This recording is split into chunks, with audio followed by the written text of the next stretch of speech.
Corona virus, आप सभी को जान के यह बहुत ही ताज्जुब होगा कि एक छोटी सी वायरस चीन से निकलकर पूरी दुनिया को आक्रांत कर रही है और इसकी मृत्यु दर काफ़ी ज़्यादा है। और यह नज़दीक के देशों में जैसे भारत में लोगों के माध्यम से इन्वेड हो रहा है। इसलिए इन लोगों को इनके द्वारा पूरी कम्युनिटी एक गलत इन्फेक्शंस मोड में जा रही है, जिसके चलते बहुत सारे लोगों की असामयिक मृत्यु का कारण यह वायरस हो रहा है। और लगातार केसेस बढ़ते जाना, अभी तो बिहार और चंपारण में भी बहुत सारे केस देखने को मिले हैं और बहुत सारे केसों को सस्पेक्ट किया गया है। और चूँकि चंपारण में सीमावर्ती क्षेत्र भी है, वहाँ से भी लोग आते हैं, तो यह एक माध्यम है जिसके चलते कोरोना वायरस जैसे बीमारी का संक्रमण फैलता है। तो हम इस बीमारी के ऊपर ज़्यादातर समाज के लिए निर्देशित करेंगे कि लोगों को यह बीमारी से दूर रखा जाए और इसके प्रति एजुकेशन हो और क्या उसके सिम्टम्स होते हैं, अगर वे आप लोग समझ लेते हैं तो फिर आप लोग खुद इस बीमारी के प्रति बचाव में जुट जाइएगा। तो सबसे पहले हम जानना की कोशिश करें कि इसके प्रमुख सिम्टम्स क्या होते हैं। तो यह इसके कोरोना वायरस के ज़्यादातर कुछ symptoms maximum cough and cold और स्वाइन फ्लू के टाइप के ही होते हैं, उसमें ज़्यादा कुछ भेद नहीं होता है।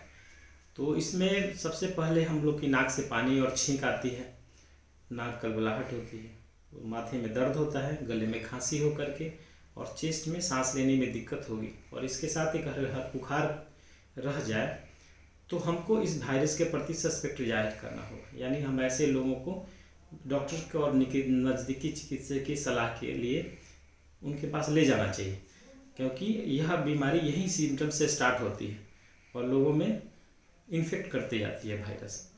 तो यह वायरस को रोकने के लिए साधारण जनमानस को या लोगों को, एक साधारण व्यक्ति को सबसे पहले ज़रूरी है कि वो अपने हाथ को अच्छे से साबुन से धोए और सामने से पीछे से उंगली के बीच के कम से कम हाथ को किहुना से नीचे जहाँ भी एक्सपोजर एरिया है इसको अच्छे से साफ धो करके ही कुछ खान पान वगैरह खाए।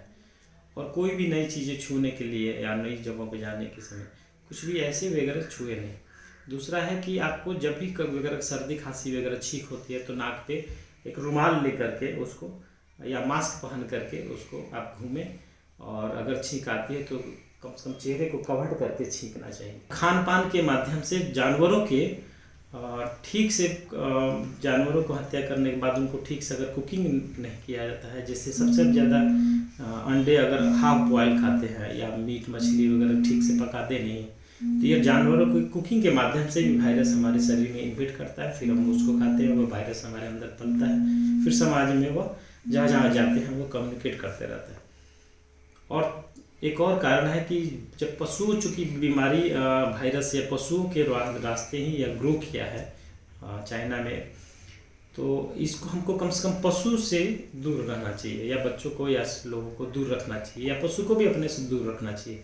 और उनको सर्विंग करने के समय कम से कम मास्क और हाथ की सफाई पे ध्यान देना चाहिए। तो उनको जैसे आपको कुत्ते, बिल्ली, गाय वगैरह, घोड़े वगैरह इन पशुओं के संपर्क में अभी आने से बचना चाहिए। तो ऐसे करके हम चाहेंगे तो पूरी कम्युनिटी हमारी इस बीमारी के आक्रांत से और संक्रमण होने से बच सकती है।